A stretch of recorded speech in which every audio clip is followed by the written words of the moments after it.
Picnic. Okay. May pansit silang dala. Dito kami.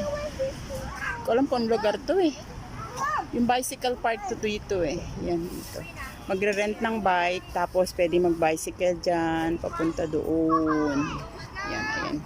Mga bike. So, kakain muna kami. Tapos may playground there.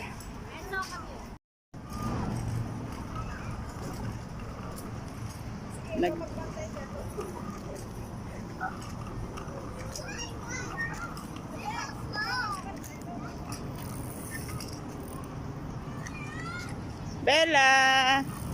Okay, go! Gigi!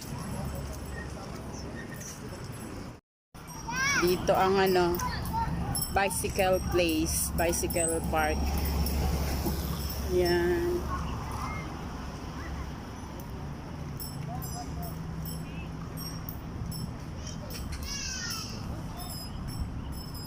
Nag-rent kami ng bicycle ng bata. 20 ang isa. Hindi ko lang alam kung yung pang matanda 20 din. Yan silang tatlong magkakaibigan. Pwedeng hanggang doon daw sa dulo. Tapos may iikutan pa daw doon papunta diyan. Kaya lang mainit pa banda doon.